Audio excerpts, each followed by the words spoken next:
திருமறை நேரம் Bible Hour presented by the National Bible College. கிறிஸ்துவின் சபையார் உங்களை வாழ்த்துகிறார்கள். Satellite Bible School. வணக்க நேயர்களே, வேத மாணவர்களே, நம்முடைய கர்த்தராகிய இயேசு கிறிஸ்து நாமத்தினாலே உங்களை வாழ்த்தி இந்த நிகழ்ச்சிக்கு உங்களை வரவேற்கிறேன். நாம் தொடர்ந்து அப்போஸ்தலனாகிய பவுல் உத்தம குமாரனாகிய தீமோத்தேயுக்கு எழுதின 2வது நிருபங்களை குறித்து நாம் படித்துக் கொண்டு வருகிறோம். சபையிலே நாம் எப்படி இருக்க வேண்டும் என்பதை குறித்து இந்த புத்தகத்திலே அப்போஸ்தலனாகிய பவுல் தீமோத்தேயுக்கு எழுதியிருக்கிறார். அந்த தொடர்ச்சியாக இன்றைய நாளிலே 3வது பாடமாக நாம் எப்படி சத்தியத்திற்கு கீழ்ப்படிய வேண்டும் என்பதை குறித்து இன்றைய நாளிலே நாம் படிக்க இருக்கிறோம். நாம் படிக்கிறோம் யோவான் எழுதிய சுவிசேஷம் அதிகாரம் 17 வசனம் 17 உம்முடைய சத்தியத்தினாலே அவளை பரிசுத்தமாக்கும், உமது வசனமே சத்தியம் என்று நாம் படிக்கிறோம். தேவனுடைய வசனமே சத்தியமாக இருக்கிறது. நீங்கள் சத்தியத்தை கைக்கொள்வீர்களானால் அது உங்களை பரிசுத்தமாக்கும். நீங்கள் கேட்கிற இந்த நிகழ்ச்சியும் கூட உங்களை சத்தியத்திற்கு திருப்பும் ஒரு நிகழ்ச்சியாகவும் உங்கள் இருதயத்தை மாற்றி மெய்யான உபதேசத்துக்கு உங்களை திருப்பக்கூடிய நிகழ்ச்சியாக இருக்கிறது. எனவே அன்பு நேயர்களே, தொடர்ந்து நிகழ்ச்சியை பாருங்கள், இதை குறித்து சிந்தியுங்கள், சொல்லப்படுகிற வேதவசனங்களை எல்லாம் எழுதி கொண்டு அதை உங்களுக்கு அறிமுகமானவரிடத்திலே குறித்து பேசுங்கள், மனம் திரும்புங்கள். இன்றைய நாளிலும் கூட நமது போதகர் டாக்டர் பீட்டர் சாலமன் ஐயா அவர்கள் நற்செய்தி அளிப்பார். வணக்கம். தேசிய வேதாம கல்லூரி மாணவ கண்மணிகளே, தோழர்களே, அருமை பெற்றோரே, உலகளாவிய என் தமிழ் சொந்தங்களே, தி நேஷனல் பைபிள் காலேஜ் வழங்கும் ஆன்லைன் வகுப்புகளுக்கு உங்களை வரவேற்கிறதுல மிகவும் மகிழ்ச்சி அடைகிறேன். இந்த நாட்களில் மிக ஆழமான கருத்துகள் பொதிந்த ஜீவனுள்ள நூலாகிய தீமோத்தேயு புத்தகத்தை நாம் படிக்கிறோம். தீமோத்தேயு புத்தகம் திருச்சபையினுடைய கையேடு, சர்ச் மேனுவல் என்று நான் உங்களுக்கு சொன்னேன்.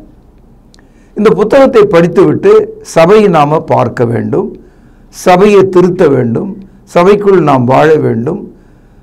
எல்லா விஷயங்களிலும் ஒரு திருச்சபை எப்படி இருக்க வேண்டும், அது எதனாலே போஷிக்கப்பட வேண்டும், அதில் யார் யார் அதிகாரங்களை செலுத்த வேண்டும், அதிகாரம் செலுத்துவர்கள் இப்படிப்பட்டவர்களாக இருக்க வேண்டும், எல்லாவற்றையும் இந்த நிருபத்தில் நம்ம படிக்கிறோம்.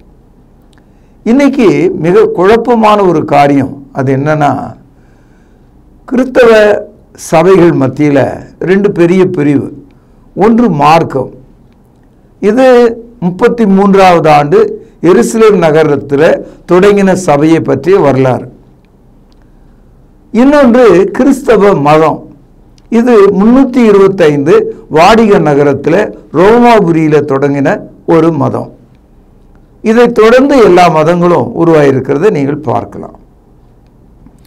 பல பிரச்சனைகள் இருந்தாலும் பெரிய குழப்பம் அப்படின்னு ஒன்று இருந்தால், இந்த பைபிளை படிக்கிற விஷயத்தில், புரிந்து கொள்கிற விஷயத்தில் முதலில் ஏற்பட்ட குழப்பம்தான் கிறிஸ்தவ மதங்கள் இத்தனை பிரிவுகளை உடையதாக இருப்பதற்கு காரணமாக இருக்கிறது. நமக்கு கண் இருக்கிறது, நம்ம கையில் ஒரு வேத புத்தகம் இருக்கிறது, நம்ம சொந்த மொழியிலே இருக்கிறது. ஆனால் நாம் இதை படிப்பதில்லை, படித்தால் புரிந்து கொள்வதில்லை, புரிந்து கொண்டால் அதன்படி நடப்பதில்லை. காரணம் நமக்கு எது என்று நீங்கள் கேட்டால், நமக்கு முன்னாலே வாழ்ந்த மக்கள், இருக்கிற மக்கள் நமக்கு என்ன சொல்லி தந்தார்களோ அதை கேட்டு பழக்கப்பட்டதுனால நமக்குள்ள ஒரு பாரம்பரியம் உருவாகிவிட்டது. அதாவது நமக்கு முன்னோர்கள் நமக்கு சொல்லிக் கொடுத்த அந்த கருத்துக்களையே மனதில் வைத்துக்கொண்டு நம்ம எத்தனை முறை பைபிளை படித்தாலும் விளங்க முடியாமல் போயிட்டோம். அதாவது என்னை அன்று வேறே தேவன் உங்களுக்கு உண்டாயிருக்க வேண்டாம், இது முதல் கட்டளை. ஆனால் ஜனங்கள் அந்த தேவனை தள்ளிவிட்டு எல்லா தேவர்களையும் விக்கிரகங்களையும் வைத்துக்கொண்டு கொண்டாட ஆரம்பித்தாங்க. இது பழைய ஏற்பாட்டில் பார்க்கிறோம், புதிய ஏற்பாட்டில் இன்றைக்கு நாம் பார்க்கிறோம். தேவன் ஆவியா இருக்கிறார் என்ற சத்தியத்தை படித்துவிட்டு நாம் மரியாளையும் இன்னும் அது போன்ற சிலைகளையும் இன்ன வரைக்கும் வணங்கி கொண்டிருக்கிறோம். அன்பு சகோதரர்களே, பிரச்சனை எங்கே இருக்குதுன்னு சொன்னால் பாரம்பரியத்தில் இருக்கிறது. நமக்கு முன்னோர்கள் நமக்கு சொல்லிக் கொடுத்த விஷயங்களை புரிந்து கொண்டு அதன்படி நடப்பதற்கே நம்முடைய மனம் சாய்ந்து விட்டது. பவுலடியார் தீமோத்தேயுக்கு சொல்லும்போது, உனக்கு விசுவாசம் இருக்கிறது, நீ ரட்சிக்கப்பட்டிருக்கிறாய், நீ எபேசு சபையில் ஊழியக்காரனாக இருக்கிறாய், ஆனாலும் உனக்கு ஒன்று சொல்கிறேன். என்ன சொல்றார் பாருங்க. 2 தீமோத்தேயு 2வது அதிகாரம் 15வது வசனம். நீ வெட்கப்படாத ஊழியக்காரனாயும் சத்திய வசனத்தை நிதானமாய் பகுத்து போதிக்கிறவனாயும் உன்னை தேவனுக்கு முன்பாக உத்தமனுமாய் நிறுத்தும்படி ஜாக்கிரதையாயிரு. இந்த ஒரு வசனத்தில் பல கோரிக்கைகள் அங்கே வைக்கப்பட்டிருக்கிறதை நீங்கள் பார்க்கலாம். முதலாவது, தேவனை அவர் நமக்கு ஞாபகப்படுத்துகிறார். நீ தேவனுக்கு முன்பாக நிற்கிறாய் என்று சொல்கிறார். சகோதரர்களே, இதை கேட்கிற வேத மாணவர்களே, போதகர்களே, பெரியவர்களே, இந்த பைபிள் எடுத்து போதிக்கும் போது தேவனுக்கு முன்பாக நான் நிற்கிறேன், அவருடைய வார்த்தைகளை சொல்லுகிறேன், அதை தவிர நான் வேறு எதையும் சொல்ல மாட்டேன் என்ற மனநிலை நமக்கு ஏற்பட வேண்டும். நாம் தேவனுக்கு முன்பாக நிற்கிறவர்களாக நாம் இருக்க வேண்டும். 2 கொரிந்தியர் 4வது அதிகாரம் 2வது வசனம், பக்கம் 247.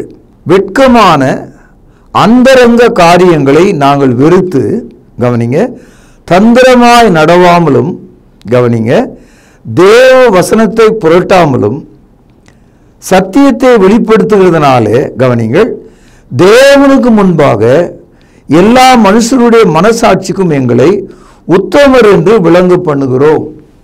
இந்த வசனம் உங்களுக்கு புரிந்திருக்கும். இப்போ எந்த அந்தரங்கமும் எங்களுக்கு கிடையாது. நாங்கள் எதையும் மறைப்பொருளாக வைக்க வேண்டிய அவசியம் இல்லை. நாங்கள் கடவுளுக்கு முன்பாக நின்று கர்த்தருடைய வார்த்தையை, சத்தியத்தை சொல்கிறோம். பவுலடியார் இப்படி தான் பேசுகிறார்.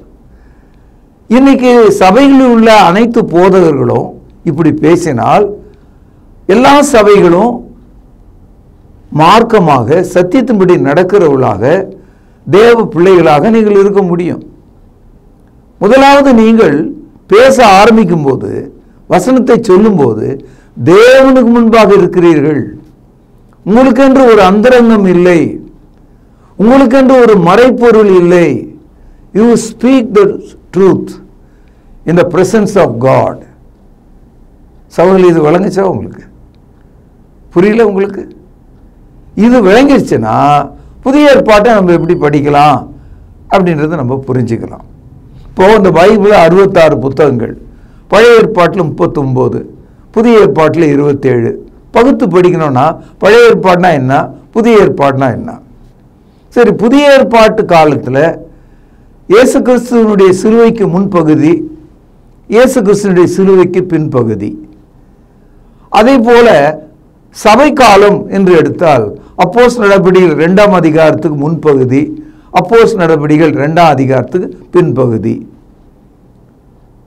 புதிய ஏற்பாட்டினுடைய முடிவு என்று நாம் நினைத்தால் வெளிப்படுத்தல் புத்தகம், அதை தாண்டி ஒன்றும் இல்லை. பழைய ஏற்பாடு என்று சொன்னால் அங்கே ஆதியாகமும் பிதாக்களின் காலம், யாத்திரையாகமத்திலிருந்து மல்கியா வரைக்கும் மோசேயின் காலம். காரணம், மோசேயினுடைய நியாயப்பிரமாணத்தின் கீழே மக்கள் இருந்தாங்க. பகுத்து படிக்கிறதுனா இதான், யாரு யாருடைய காலத்தில் யாருக்கு சொல்லப்பட்டது என்று நம்ம புரிஞ்சுக்கணும். இயேசு கிறிஸ்து தன்னுடைய வாழ்நாள் காலத்தில் தன்னுடைய தாயினிடத்தில் பேசினார், தமது அப்போஸ்தலரிடத்தில் பேசினார், தனிப்பட்ட அப்போஸ்தலரிடத்தில் பேசினார், நமக்காக பேசினார். இதையெல்லாம் நம்ம பகுத்து படிக்கணும். இன்றைக்கு நீ என்னை 3 தரம் மறுதலிப்பாய் என்று பேசினார், அது பேதுரு அப்போஸ்தலரிடத்தில். அதனால வசனத்தை பகுத்து படிக்கிறோம் என்று நாம் நினைத்தால் அது யாரிடத்தில் பேசப்பட்டது, அது எனக்குரியதா, பொதுவான ஒன்றா? இப்போ இயேசு கிறிஸ்து 2ஆம் முறை வருகிறார் என்ற ஒரு தகவல் இருக்க, அது நம்ம எல்லாருக்கானது. அதே நேரத்தில் பெண்களுக்கான செய்தி இருக்கிறது, ஸ்திரீகளுக்காக. அவர்கள் எப்படி நடந்து கொள்ள வேண்டும், புருஷர்கள் எப்படி நடந்து கொள்ள வேண்டும், பிள்ளைகள் எப்படி நடந்து கொள்ள வேண்டும். அப்போ அப்போ ஒவ்வொருவருக்கும் அந்த வசன பகுதியை நாம் எடுத்து சரியாக புரிந்து கொள்ள வேண்டும். ஒரு நண்பர் என்னை அவருடைய வீட்டுக்கு கூப்பிட்டார். நான் போய் பார்த்தபோது அவர் கட்டின அந்த புதிய வீடு ஏறக்குறைய ஒரு 1/4 பாகம் ரோட்டில் இருக்குது, பொதுவான ரோட்டில். நான் கேட்டேன், இந்த மாதிரி ரோட்டில் வீடு கட்டியிருக்கியே, நாளைக்கு என்றைக்கு இருந்தாலும் இது இடிச்சிருவாங்களையா அப்படின்னா, அவர் ஒரு வசனம் எனக்கு சொல்கிறார். கர்த்தர் சொன்னார், நீ கால் வைக்கிற இடம்லாம் உனக்கு சொந்தமாகும்னு. அப்படியே சொன்னார். எனக்கு அழுவதா சிரிப்புதான்னு எனக்கு ஒன்றும் புரியலை.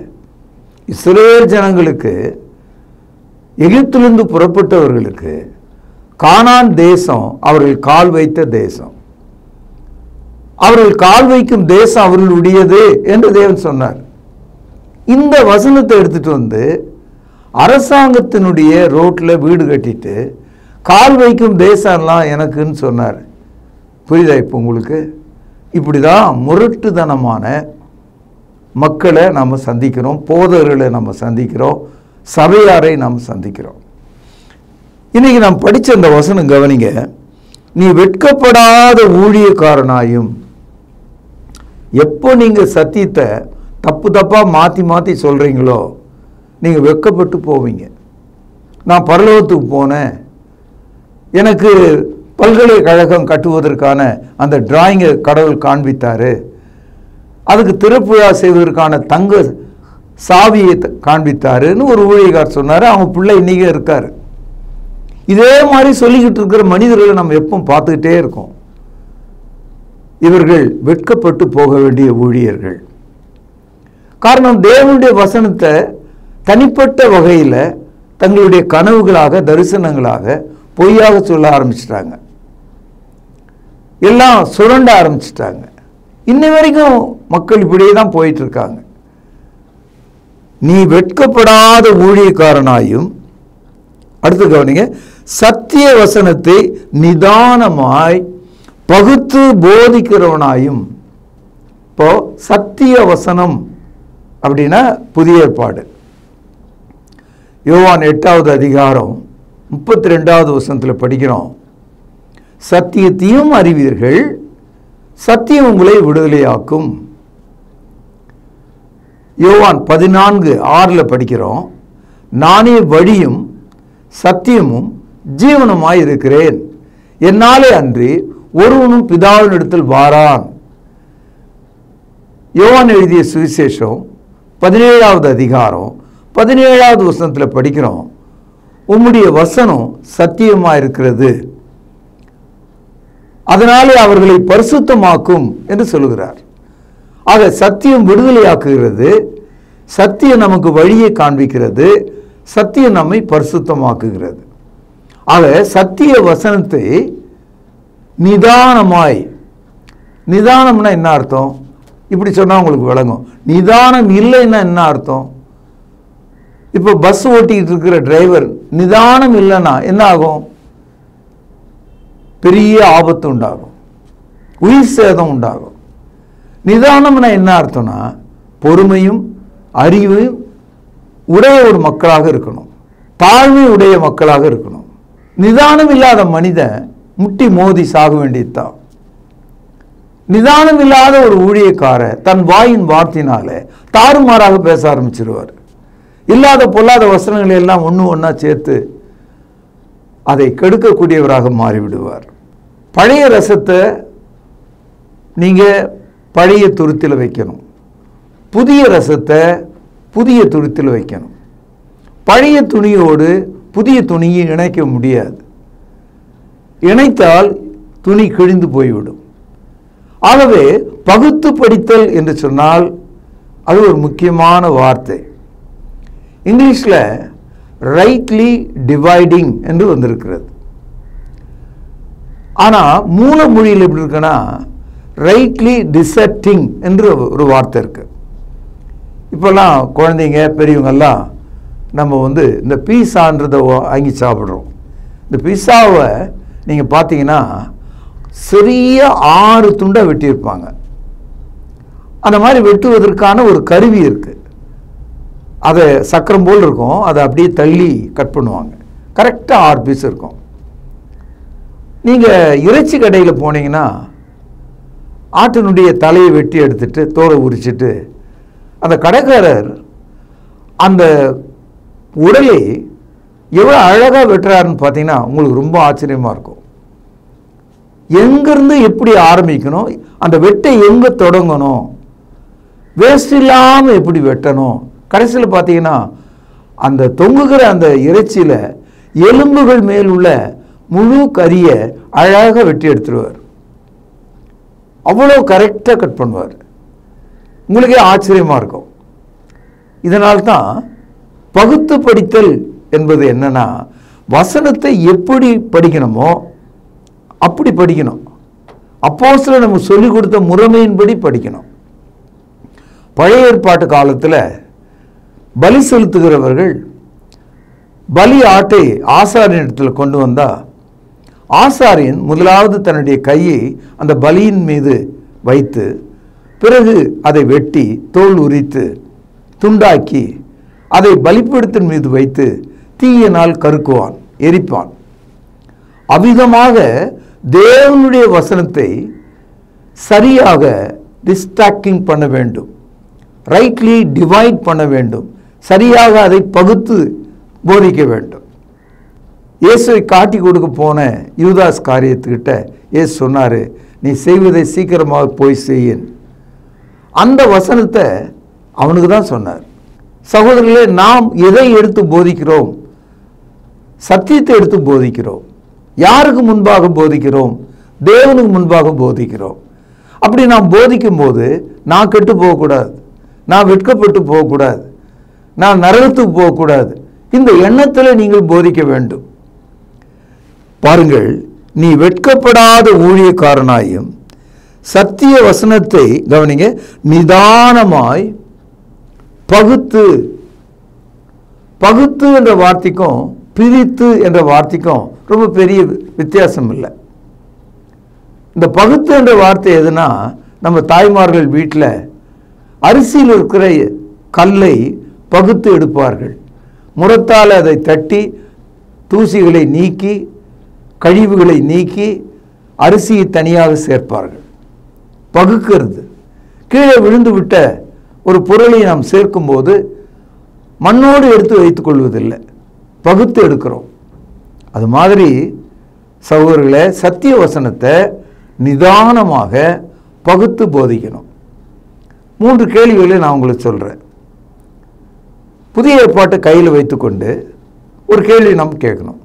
இயேசு இதை போதித்தாரா? 2வது கேள்வி, அப்போஸ்தலர்கள் இதை எழுதினார்களா? 3வது கேள்வி, ஆதி கிறிஸ்தவர்கள் இதை கை கொண்டார்களா? இந்த 3 கேள்விகளுக்கும் பதில் ஆம் என்று வந்தால் அதுதான் நிதானமாக பகுத்த போதனை. சில சமயங்களில் இயேசு போதித்தாரு, ஆனால் அப்போஸ்தலர் அதை எழுதலை. சில சமயம் அப்போஸ்தலர் எழுதினாங்க, ஆனால் ஆதி கிறிஸ்தவர்கள் அதை பின்பற்றல. ஒரு பேச்சுக்கு சொன்னேன். ஆகவே நாம் சத்தியத்தை நிதானமாக பகுக்கும் போது நம்முடைய கேள்விகளுக்கு ஆம் என்று பதில் இருக்கணும். இயேசு போதித்தாரா? ஆம். அப்போஸ்தலர் அதை எழுதினார்களா? ஆம். ஆதி கிறிஸ்தவர்கள் அதை பின்பற்றினார்களா? ஆம். இப்படி நம்முடைய கேள்விகள் எல்லாத்துக்கும் ஆம் என்று பதில் வருமானால் அதுதான் சரியான சத்தியம். பதில் இல்லைன்னு சொன்னா அது தவறான சத்தியம். இப்போ மார்க்கத்துக்கும் மதத்துக்கும் இதான் வேறுபாடு. மார்க்கத்தில் இருக்கவங்க இயேசு போதித்தவைகளையும் அப்போஸ்தலர்கள் எழுதினவைகளையும் ஆதி கிறிஸ்தவர்கள் கை கொண்டதையும் நம்பி கீழ்ப்படிந்து நடக்கிறார்கள். இயேசு கிறிஸ்து போதிக்காததையும் அப்போஸ்தலர் எழுதாததையும் ஆதி கிறிஸ்தவர்கள் பின்பற்றாததையும் கிறிஸ்தவ மதவாதிகள், மத துரோகிகள், மத வியாபாரிகள் பின்பற்றுகிறார்கள். இப்போ உங்களுக்கு இந்த வேறுபாடு தெரிந்திருக்கும். சத்தியத்தை நிதானமாக பகுத்து நீ போதிக்கிறவனாக உத்தமனாக தேவனுக்கு முன்பாக உன்னை நிறுத்தும்படி ஜாக்கிரதையாயிரு என்று சொல்கிறார். அன்பு சகோதரர்களே, நீங்கள் வெட்கப்பட்டு போகக்கூடாது. you should not be ashamed. இயேசு கிறிஸ்து வரும் நாளில் நீங்கள் 2 கைகளை தூக்கி என் ஆண்டவரே, என் ஆண்டவரே, என் ஆண்டவரே என்று சொல்லும்போது நான் உங்களை அறியேன், என்னை விட்டு அகன்று போங்கள் என்று சொன்னால் உங்களுக்கு எப்படி இருக்கும்? ஆகவே நீங்கள் வெட்கப்பட்டு போகாதபடிக்கு நிதானமாக சத்திய வசனத்தை பகுத்து போதிக்கிறவனாக இருக்க வேண்டும். நாம் சத்திய வசனத்தை நிதானமாக பகுக்கும் போது நம்முடைய மேல் உடல், நம்முடைய எலும்புகள், நம்முடைய ஆவி, நம்முடைய ஆத்மா, நம்முடைய யோசனை, நம்முடைய சிந்தை எல்லாவற்றுக்கும் நடுவில் தேவனுடைய வசனம் இருபுறமும் கருக்குள்ள ஒரு பட்டயத்தை போல பிரித்து வைக்கக்கூடியதாக இருக்கிறது. எபிரேயர் 4வது அதிகாரம் 12வது வசனம். தேவனுடைய வார்த்தையானது 1 ஜீவனும் 2 வல்லமையும் உள்ளதாயும் இருபுறமும் கருக்குள்ள எந்த பட்டயத்தினாலும் கருக்கானதாயும், இப்பொழுது கவனிங்க, ஆத்துமாவையும் ஆவியையும் கணுக்களையும் ஊனையும் உருவ குத்துகிறதாயும் இருதயத்தின் நினைவுகளையும் யோசனைகளையும் வகையறுக்கிறதாயும் இருக்கிறது. அது உடலையும் வெட்டுகிறது, உள்ளத்தையும் வெட்டி பார்க்கிறது, நம்முடைய சிந்தையை வெட்டுகிறது, நம்முடைய யோசனையை வெட்டி பார்க்கிறது, நம்முடைய உடலை வெட்டி பார்க்கிறது. தேவனுடைய வசனம் அவ்வளவு நுழைகிறது. இதைத்தான் பகுத்து பார்த்தல் என்று நாம் புரிந்து கொள்கிறோம். அதனால பைபிள் எடுத்து படிக்கும்போது இது யாருக்கு சொல்லப்பட்டது, எந்த காலத்தில் சொல்லப்பட்டது, அதற்கு நமக்கு ஏதாவது சம்பந்தம் இருக்கிறதா, இது நம்முடைய உபதேசமா என்று கவனிக்கணும்.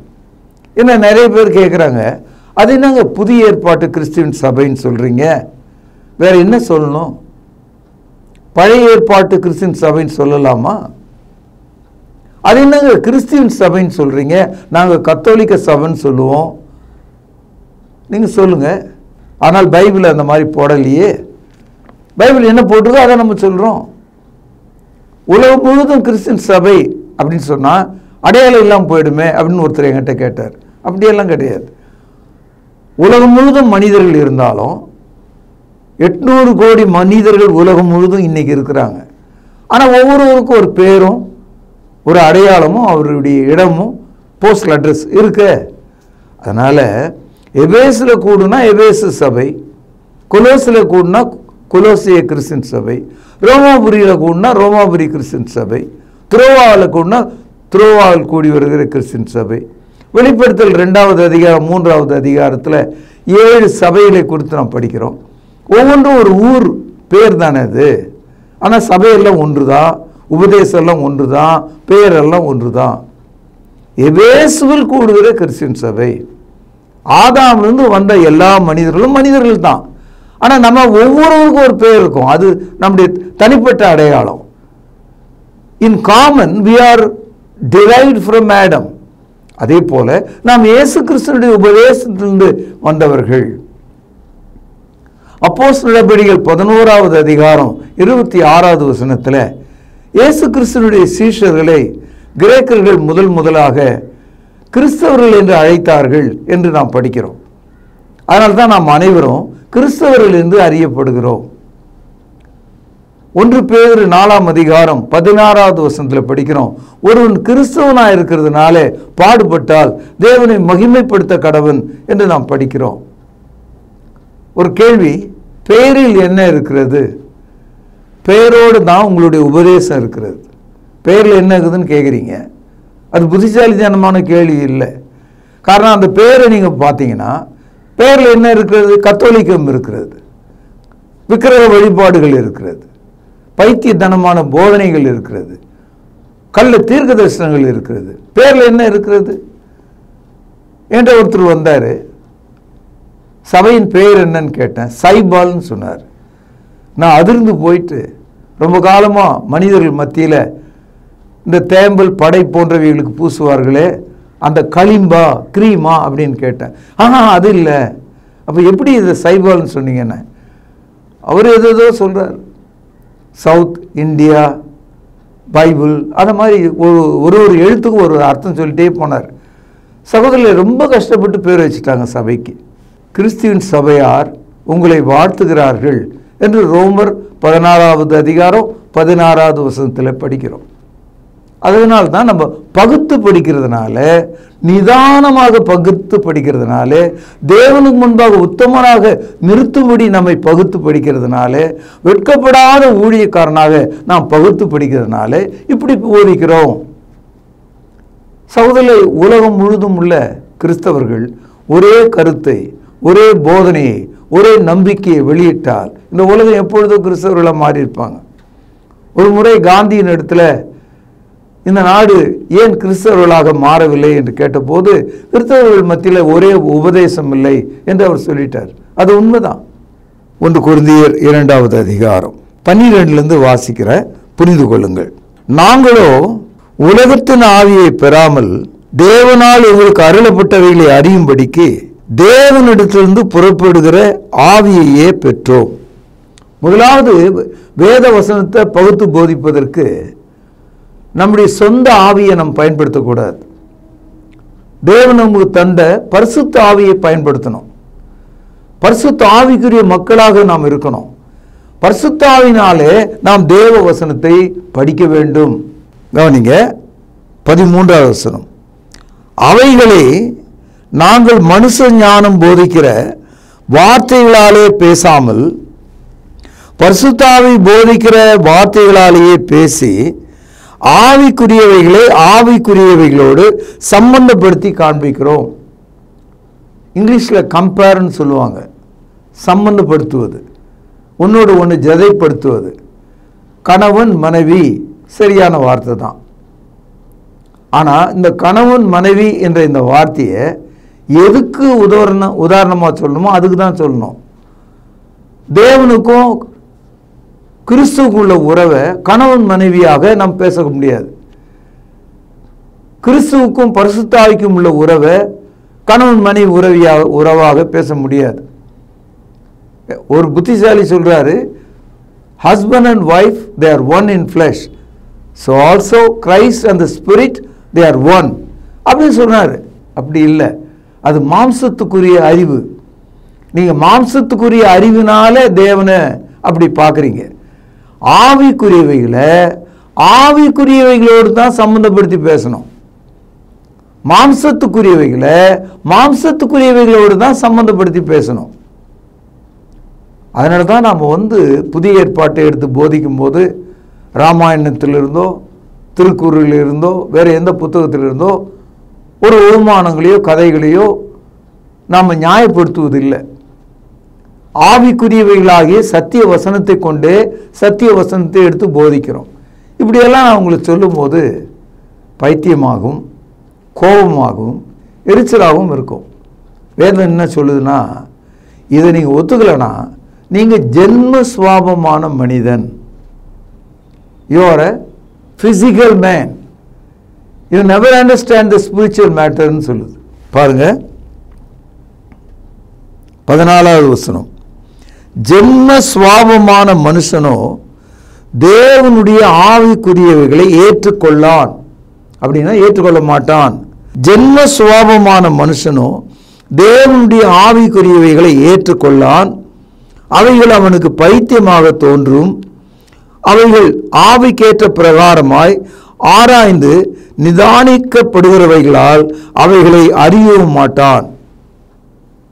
அதனால ஆவிக்குரியவைகளை ஆவிக்குரியவைகளோடு புரிந்து கொள்ள சக்தியற்ற மக்கள் தேவனுடைய வசனத்தை தாறுமாறாக படித்து விடுவார்கள், புரிந்து கொள்வார்கள். அடுத்த வசனம் பாருங்கள். ஆவிக்குரியவன் எல்லாவற்றையும் ஆராய்ந்து நிதானிக்கிறான். இப்படிதான் புதிய ஏற்பாட்டை நம்ம படிக்கணும். இப்பொழுது சொல்லுங்கள், பவுல் தீமோத்தேயுக்கு கடிதம் எழுதும்போது 2ஆம் அதிகாரம் 15வது வசனத்தில் தீமோத்தேயுக்கு சொல்கிறார், நீ வெட்கப்படாத ஊழியக்காரனாய் சத்திய வசனத்தை நிதானமாக பகுத்து போதிக்கிறனாயும் இரு.